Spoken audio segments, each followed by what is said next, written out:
Pagi hari ini kita mau baca firman Tuhan untuk mendasari kita berdoa dari Markus 1.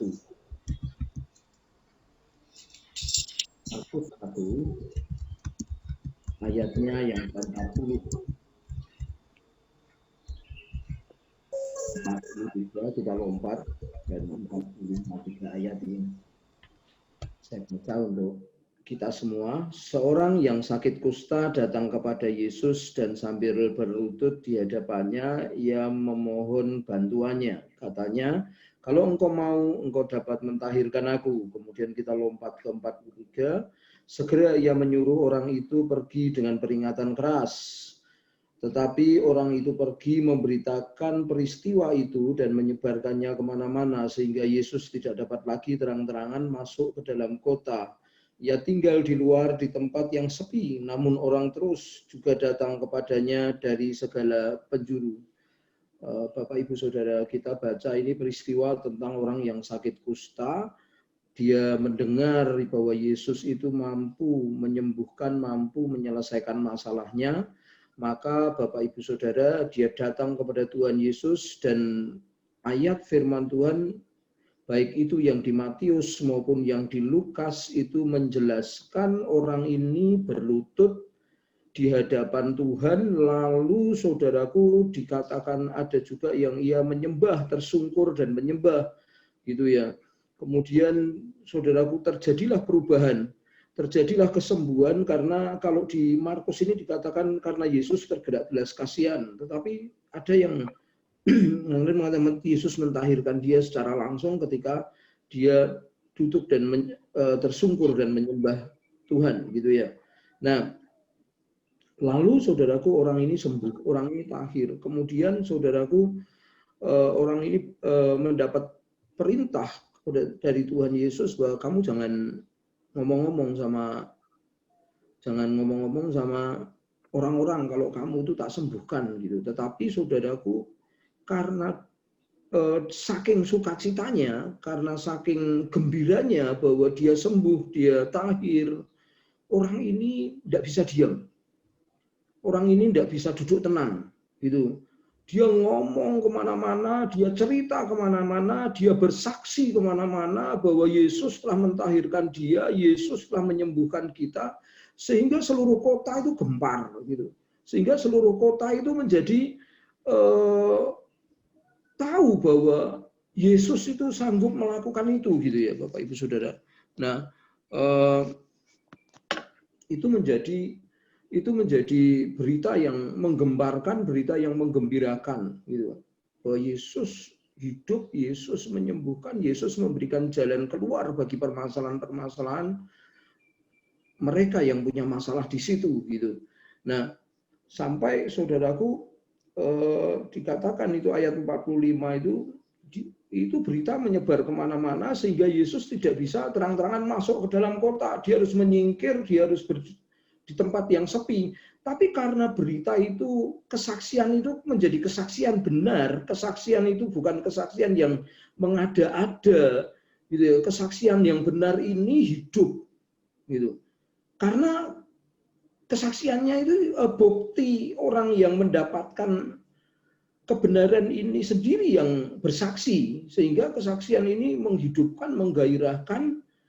Karena orang ini ngalami, berbeda dengan orang yang tidak ngalami, dia cerita. Kuasanya beda, tapi kalau ini orang adalah orang yang ngalami sendiri, lalu dia cerita. Sehingga beritanya itu berita penuh kuasa. Karena kesaksian bukan kesaksian palsu, bukan kesaksian yang dibuat-buat, tetapi kesaksian dari orang yang mengalami kasih Tuhan, orang yang mengalami perjumpaan Tuhan. Sehingga kesaksiannya itu betul-betul kesaksian yang hidup, kesaksian yang full power, orang-orang jadi percaya. Sehingga Yesus sebagai manusia kesulitan untuk dia itu masuk ke dalam kota karena orang selalu berbondong-bondong datang kepada Tuhan. Nah, Bapak Ibu Saudara, bukankah ini yang kita harapkan, bahwa orang berbondong-bondong kepada Tuhan, orang datang kepada Tuhan, orang disembuhkan. Ya, mulainya dari mana? Mulainya dari seseorang yang kita ini harus mengalami kasih Tuhan. Kita ini harus mengalami perjumpaan dengan Tuhan. Siapapun, poin pertama yang saya ingin sampaikan adalah perubahan itu selalu akan dimulai ketika ada perjumpaan dengan Tuhan. Gitu. Perjumpaan dengan Tuhan membuat segala sesuatu itu berubah. Perjumpaan dengan Tuhan membuat segala sesuatu itu menjadi indah, menjadi baik, ya, menjadi tertata, menjadi teratur. Semua itu karena perjumpaan dengan Tuhan. Menjadi wow, kata beberapa pengajar. Kalau kita berjumpa dengan Tuhan itu pasti ada wow-nya gitu. Nah, ini yang pertama. Ya, yang kedua adalah, Ibu Saudara, ini kita menjadi orang-orang yang terbakar kebangunan rohani kalau kita ini berjumpa dengan Tuhan. Sampai akhirnya aja Tuhan yang begitu berkuasa atas alam semesta ngomong, "Kowe jangan ngomong-ngomong, kamu jangan teriak-teriak, kamu jangan beritahu kalau itu yang menyembuhkan aku." Tetapi karena jiwa yang membara, jiwa yang terbakar, jiwa yang berubah itu, perubahan itu yang membawa orang itu jadi cerita kemana-mana, jadi bersaksi kemana-mana, dan kesaksian itu benar. Yang ketiga adalah dampak dari itu membuat banyak orang datang kepada Tuhan. Jadi 3 ini Bapak Ibu Saudara, yang pertama itu perjumpaan dengan Tuhan, itu akan membawa kita perubahan. Itu perubahan dalam hal apapun. Ya Bapak Ibu Saudara, gitu. Perjumpaan membuat kita jadi mungkin penuh kesembuhan, penuh dengan jalan-jalan hikmat. Ya. Semua itu dimulainya dari perjumpaan dengan Tuhan.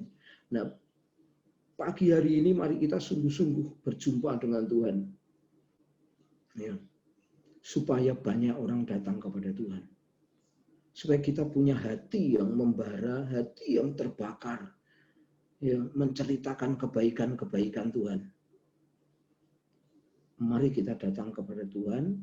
Ya, inilah yang disebut sebenarnya hati misi, Bapak Ibu Saudaraku. Ya, misi akan terjadi ketika orang itu berjumpa dengan Tuhan, karena Tuhan adalah Tuhan yang misioner. Jadi ketika dia berjumpa dengan Tuhan, dia mengalami sesuatu, lalu sebuah daerah akan gempar gara-gara kesaksian benar, kesaksian yang dialami. Mari kita berdoa buat bangsa kita, supaya banyak orang mengalami perjumpaan dengan Tuhan. Supaya ada kesaksian benar. Supaya ada bukti-bukti otentik bahwa Yesus itu hidup. Ini saya sampaikan dengan membara karena hati yang berjumpa dengan Tuhan sisi dahsyatnya, tapi sisi ada masalah yang belum selesai. Biar nanti bagian Tuhan dan saya yang bekerja sama menyelesaikan. Ya. Mari Bapak Ibu Saudara kita datang kepada Tuhan supaya kita dan banyak orang di bangsa kita mengalami perjumpaan dengan Tuhan. Akan ada perubahan, akan ada pergerakan besar, ya, ada pergerakan yang luar biasa. Ya, karena banyak orang akan cerita. Itu bukan berita agama Bapak Ibu Saudara, itu berita tentang Yesus hidup dan menyembuhkan. Itu kesaksian hidup.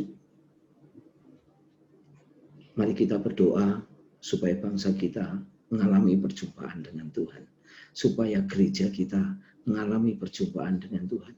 Supaya yang sakit mengalami perjumpaan dengan Tuhan. Supaya siapapun yang punya masalah mengalami perjumpaan dengan Tuhan.